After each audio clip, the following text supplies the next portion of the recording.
이스라엘이 일부 가자 지구를 장악했다고 하고요. 네타냐후 총리는 이 가자 지구에서 시작한 지상 군사 작전으로 전쟁이 두 번째 단계에 진입했다고 선언을 했습니다. 앞으로 이스라엘과 하마스의 전쟁이 어떻게 되는 건지 중동 전문가인 박현도 서강대학교 유로메나 연구소 대우 교수와 이야기 나눠보도록 하겠습니다. 안녕하세요. 네, 안녕하세요. 자, 교수님 2주 전에 첫 출연해 주셨는데 그 출연 영상이 유튜브 조회수 124만 회를 기록했습니다. 제가 100만 번 눌렀습니다. 그러세요? 네. 아니 그만큼 이 전쟁에 대해서 우리 청취자분들께서 굉장히 지금 관심을 가지고 궁금해하시고 있다는 얘기인데 또 전쟁이 판도가 완전히 바뀐 것 같아요. 이 지금 뭐예요? 이 지상전 시작을 하면서 네타냐후 총리 말은 이 지상 군사 작전으로 전쟁이 두 번째 단계에 진입했다 이렇게 선언했거든요. 이 두 번째 단계라는 건 뭘 의미하는 건가요? 네, 그 요압 갈란트 이스라엘 국방장관이요. 이번 전쟁이 3단계로 이루어진다 그랬거든요. 첫 번째 단계는 상대를 완전히 무력화시키는, 그러니까 하부 구조라든지 무력화시키는 공습을 통해서 무력화시키고 그걸로만은 전쟁이 끝나지 않잖아요. 그러니까 두 번째 단계는 그러한 상태에서 이제 하마스를 본격적으로 소탕하는 지상전을 한다는 얘기죠. 그러니까 지금 두 번째 작전에 들어갔다는 얘기입니다. 그럼 하나 더 나가면 3단계는 뭐가 있어요? 3단계는 이제 다 끝나고 이제 뒷정리하면서 이쪽을 어떻게 할 것인가라는 거. 그러니까 이쪽에 새로운 안정적인 하마스를 제외한 정권을 세우고 그다음에 이스라엘이 손을 뗀다는 거죠. 그동안 가스하고 물을 줬는데 그걸 다 떼버리고 알아서 너희들 살아라. 이런 단계로 가겠다는 거죠. 그 일종의 하마스의 레짐 체인지를 노리는 거죠. 그렇죠. 3단계. 하마스를 완전히 끝내겠다. 그러면 지금 2단계 이제 지상전 보니까 뭐 전면전, 뭐 침공 이런 단어를 안 쓰는 거로 봐서 네타냐후 총리도 조금 육군이 들어가는 것에 대한 부담을 좀 느끼는 것 같긴 한데 이 2단계 군사 작전의 목표는 뭐예요? 인질 구출입니까? 그러니까 인질 구출과 동시에 하마스를 소탕하겠다는 건데요. 두 개는 사실 양립하기 어려운 거거든요. 왜죠?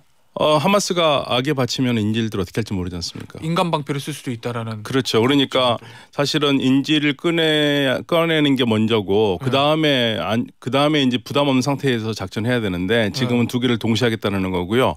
전면전이라든지 뭐 그런 말 안 쓴 거는 자극하지 않기 위해서. 그래서 사실 지금 이스라엘 내에서도 인질로 잡힌 가족들은 얼마나 속이 타겠습니까? 아, 그렇죠. 잘못했다가. 그렇죠. 지금 그래서 계속적으로 인질이 잡힌 가족들은 반대를 해왔어요. 이스라엘 내에서 지상전 하지 말아라. 그러니까 인질 구출이 우선이죠.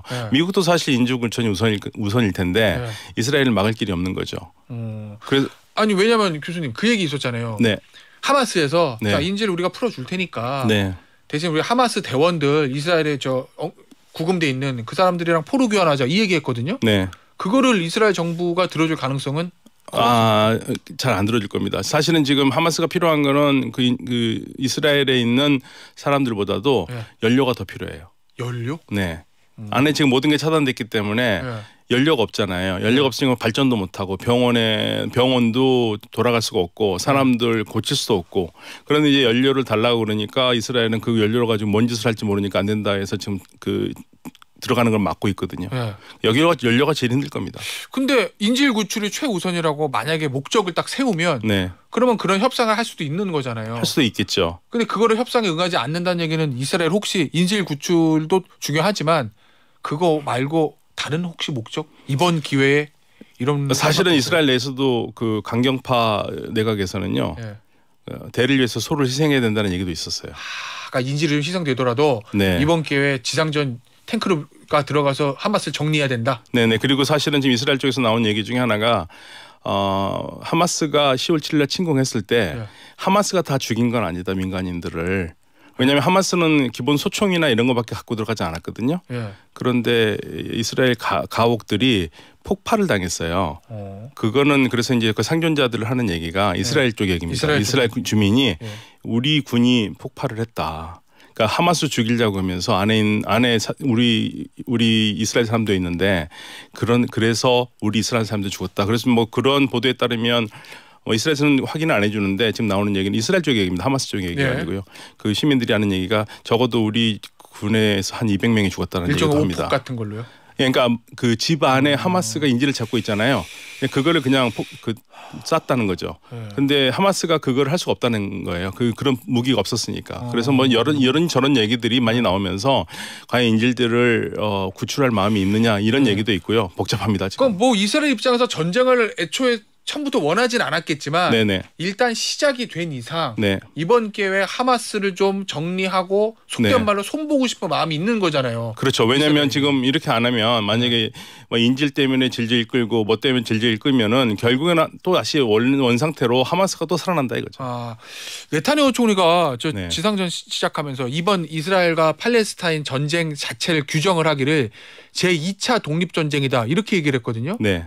그게 그 말에 앞서 제가 질문드렸던 이스라엘의 의도가 깔려 있는 건가요? 제2차 독립전쟁이라는 한 얘기는 제1차 독립전쟁은 1948년 5월 14일 날 독립을 선언하면서 벌어진 전쟁이 독립전쟁이거든요. 그러니까 우리가 흔히 말하는 제1차 아랍 이스라엘 전쟁을 이스라엘에서는 독립전쟁이라고 부르고 그 얘기부터 좀 해보죠. 네, 아랍에서는 대재앙이라고 부릅니다. 왜냐하면 그때 어떤 일이 있었던 거예요? 그러니까 1948년 5월 14일 한 오후 4시경에 텔아비브 박물관에서 이스라엘 지도자들이 시온주의자 지도자들이 벤구리온이 이스라엘 독립선언을 해요. 그러면서 그날 저녁부터 공격이 들어오기 시작했고요. 아랍연합군 이집트에서요. 그러면서 5월 15일 날부터는 본격적으로 전쟁이 벌어지거든요. 전쟁이 벌어져서 이스라엘 독립을 막겠다라는 거죠. 근데 막지를 못했어요. 결국에는. 그리고 막지를 못하고 당시에 팔레스타인 주민들이 피난을 갔는데 피난 간 사람들이 지금까지 못 돌아오고 있거든요. 그게 한 75만 명 됩니다. 그래서 이스라엘은 그 전쟁을 승리하면서 독립을 했기 때문에 독립전쟁이라고 그러고 아랍 지역에서는 너무나 많은 난민들이 발생을 해서 75만 명 정도가 그래서 대재앙이라고 부르죠. 안나크바.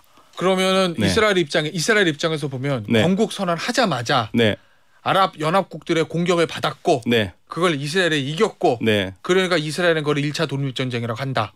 그리고 아랍 입장에서 보면 그때부터 팔레스타인 주민들의 재앙이 시작된 거다. 네, 대재앙이고. 근데 지금 2차 독립전쟁이라는 한 얘기는 하마스를 완전히 몰아내겠다는 겁니다. 그래서 이스라엘을 안전한 국가로 만들겠다는 거거든요. 가자 지역이 제일 골치 아프니까. 그래서 제2차 독립전쟁이라는 좀 어마무시한 말을 쓴 것 같습니다. 그러면은 그 워딩대로 하면 지금 하마스를 자극하지 않기 위해서 무슨 전격전이라는 얘기 안 쓰고 침공이라는 얘기 안 쓰지만 2차 독립전쟁이라는 워딩 속에는 이번 기회에 하마스 싹 밀어내.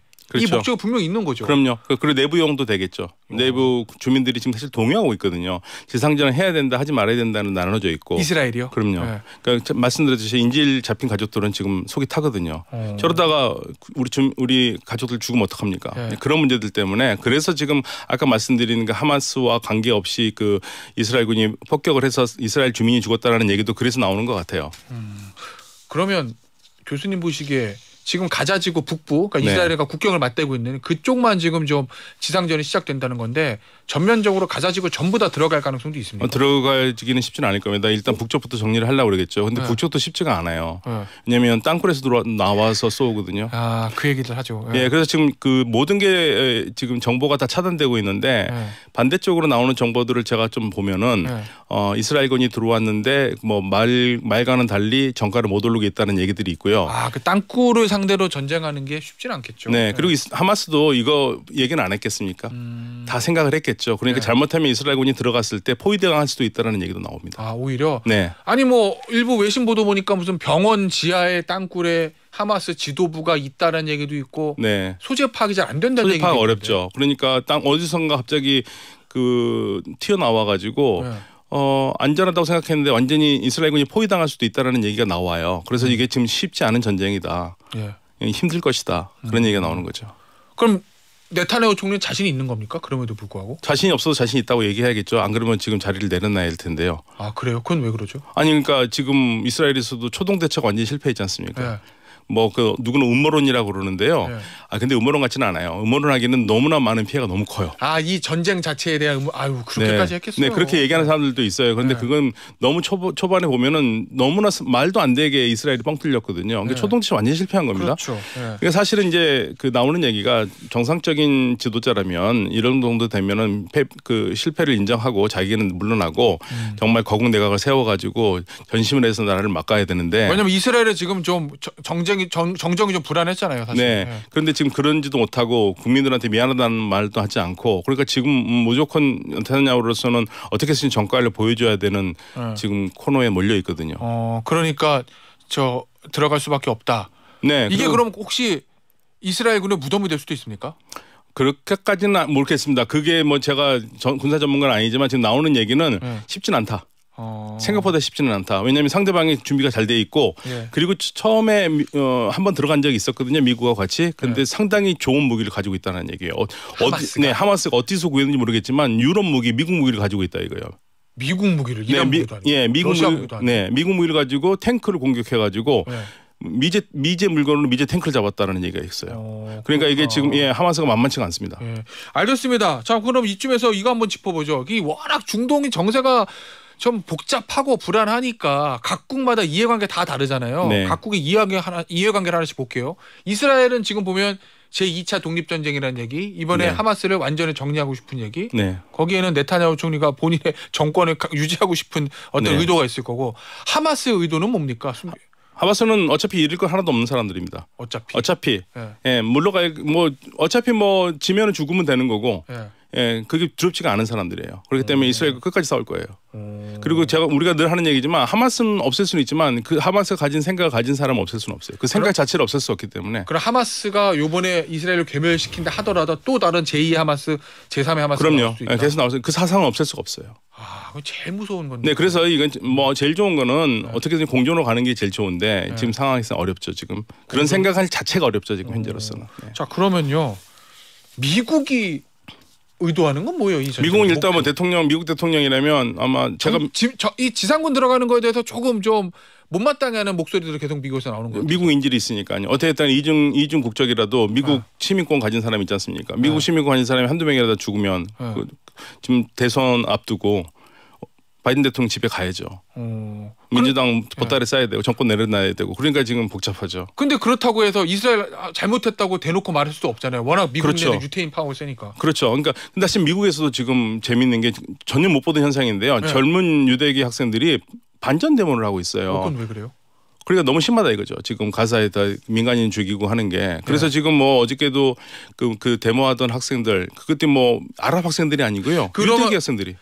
이 전쟁 초기에 하버드에 대해서 이스라엘 규탄하는 학생들의 메시지 나왔잖아요. 그게 전부 다 아랍계가 아니라는 거예요. 아닙니다. 연장선상에 있고요. 지금 유대 젊은이들이 저는 처음 봤습니다. 주이시 아메리칸들이 학생들이 이건 또 전쟁에 반대하는 거예요. 지상전 투입 반대하고. 그러니까 어떤 면에서는 이제 시간이 흐르면서 이스라엘의 유대인과 미국의 유대인 간에 간극이 생겼다고 그럴까요? 그래요? 네, 분위기가 옛날과 다릅니다. 미국 입장에서는 이스라엘을 대놓고 반대하지도 못하고 그렇다고 너무 잘하고 있어 하고 싶은 대로 이렇게 놔둘 수도 없고 지금 미국이 욕을 엄청 많이 먹고 있거든요. 지금 유엔에서 유엔 총회에서 인도적 휴전 결의안을 했잖아요. 찬성하는 국가 121개국이고요. 반대하는 국가가 미국과 이스라엘 합쳐서 총 14국밖에 안 돼요. 14개국. 우리는 44개국 기권한 국가 중에 우리는 한국 하나가 있고요. 한국과 일본은 기권을 했고요. 프랑스마저도 찬성했습니다. 프랑스마저도. 그러니까 이게 지금 분위기가 미국에 대한 분위기는 뭐 이스라엘이 원래 그런다 치지만 미국은 완전히 지금 이스라엘을 감싸고 노는 나라로 해가지고 주변 국가들 그리고 전 세계적으로 지금 지탄을 받고 있거든요. 특히 중동에서는. 그렇다고 또 확전을 원하는 것도 아닌데 미국은. 확전 원하지 않죠. 절대 원하지 않습니다. 확전을. 확전하면 지금 전선이 2개 생기는 건데요. 그렇죠. 우크라이나 정도 힘들어 죽겠는데 지금 여기까지는 또 하면 안 되죠. 그런데 그럼 대놓고 이스라엘 반대는 못하고 찬성할 수밖에 없는 입장이고. 그런데 얼마 전에 지금 보도 보니까요. 이 시리아에 보면은 이란의 혁명수비대, 이게 이란의 이제 좀 엘리트 최정예 부대잖아요. 이 혁명수비대 시설을 공격을 했다던데 미국이 이 타이밍에 이건 왜 그런 거예요? 그러니까 혁명수비대 시설을 공격한 거는 그러니까 그러면서 하는 말이 있죠. 이거는 하마스 이스라엘 전쟁과 상관이 없다. 근데 시기가. 시기가 그렇죠. 왜냐하면 그러니까 혁명수비대의 가 기른 군대들일 거예요. 혁명수비대 자체가 들어가 있다기보다는. 이란의 혁명수비대가 들어가서 훈련을 시킨 민병대들이 있거든요. 자꾸만 지금 이라크라든지 이쪽에서 미군 부대가 공격을 받으니까 거기에 대한 보복이죠. 이란한테 손대지 마라. 우리 부대는 손대지 마라 하는 게 있고요.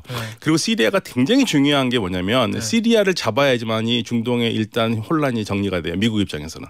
시리아를 잡는다는 얘기는 시리아가 아사드 정권을 끌어내린다. 그렇죠. 아사드 정권을 끌어내리는 게 왜냐하면 아사드 정권을 지탱하는 두 나라가 러시아와 이란입니다. 다 미국의 적들이죠. 그리고 특히 이스라엘 같은 경우에는 이 이란이 골치 아픈 게 시리아에서 모든 무기가 헤즈볼라한테 가요. 그러면은 지도 위치로 봤을 때 이란에서 시리아로 갔다가 시리아에서 레바논 헤즈볼라로 갔다가 그게 하마스로 간다. 그렇다고 볼 수 있고 그리고 헤즈볼라가 무력을 증강해서 이스라엘 때릴 수 있으니까요. 그 지난번에 이스라엘이 갑자기 알레포 공항하고 다마스크 공항을 때렸거든요. 그 왜 때렸냐면요. 이란에서 무기가 가는 비행기가 떴다는 소식을 들으니까 못 내리게 하여 때렸는데 그 비행기가 어디로 착륙했냐면 러시아 공군기지로 착륙했습니다. 그럼 러시아 공군기지에서 물건을 내려서 헤즈볼라에 가는 거죠. 러시아는 또 못 때리거든요. 그러니까 이 시리아를 어떻게 해서든지 되돌려 놓는 게 미국과 이스라엘 입장에서는 큰 사명이에요. 시리아만 만약에 반미 전선에서 떨어진다면은 정말 미국과 이스라엘은 만세 부를 겁니다. 이란은 가다가 길이 끊겨요. 시리아에서 더 이상 못 들어가요. 헤즈볼라가 막혀요. 그러면 미국의 대중동 전략상 이번 기회에 확전은 바라지 않는다고 말씀을 하셨지만 이번 기회에 시리아 정리하려고 그러는 거 아니에요? 이번 기회에 가장 미국이 좋다면은 아사드 정권 붕괴죠. 아사드 정권을 어떻게 해서든 붕괴시키는 게 제일 좋고 여기에서 시리아에서 그러니까 미국에서 시리아에서 군대를 안 빼지 않습니까? 미국이 차지하고 있는 지역이요 유전지대와 곡창지대예요. 그건 무슨 의미입니까? 시리아 내전에 있어서요. 그렇죠. 제일 좋은 데 가지고 있는. 그래서 러시아, 시리아, 튀르키예, 이란 전부 다 똑같은 말합니다. 미군 빠져라. 그게 무슨 말이겠어요? 미국만 빠지면 자기 마음대로 할 수 있지 않습니까? 미국은 절대 안 빠지죠. 그러니까 이 시리아가 마차에 제가 말씀드린 마차에 린치핀이어 가지고요. 마차 바퀴가 껴 있잖아요. 마차 바퀴가 껴 있을 때 마차 몸체와 바퀴를 꼽는 게 핀이잖아요. 그 핀이 빠지면 마차가 무너지지 않습니까? 시리아가 그 린치핀이에요. 미국의 입장에서는 중동에서 가장 미국과 적대적인 국가는 이란인데 이란은 덩어리가 너무 커서 이건 정리하기 쉽지 않으니 못하죠. 못합니다. 못하니까 그 다음 타자인 시리아를 정리한다. 네, 이란은 정리하려면 하겠죠. 그러나 희생이 어마어마한 희생이 따라요. 어마어마한 희생이 따르고. 이 이란의 목표는 뭡니까? 이란은요 미국 없는 중동. 그거는 최종 목표겠지만 그것도 불가능한 거니까 이번 전쟁을 통해서 현실적으로 이란이 얻고자 하는 목표는 뭐예요? 이란은 이미 얻은 것을 다 얻었다고 봅니다. 그래요? 이번 전쟁의 가장 패자는 이스라엘이에요. 이게도 이스라엘의 패자입니다. 왜냐면요 이스라엘이 더 이상 강한 나라가 아니라는 것을 이스라엘을 반대하는 세력들이 다 알았어요. 그동안에 심정적으로 이스라엘이 너무 무서웠거든요. 우리도 그렇게 알고 있었죠. 우리도 다 그렇게 알고 있었잖아요. 그러니까 우리가 봤을 때도 이스라엘이 이렇게 약해 보이는데 상대 적대시했던 나라들은 별거 아니네? 이렇게 되는 거예요. 이게 지금 가장 뼈아픈 거예요. 그러면 이란은 그걸로 보여줬다는 것만 해도 성공이다. 이미는 이란은 사실 2006년에 선언했어요. 헤즈볼라도 못 이기는 이스라엘이 우리한테 상대가 안 된다. 지금 이란 대통령이 레드라인 넘지 말라고 그랬잖아요.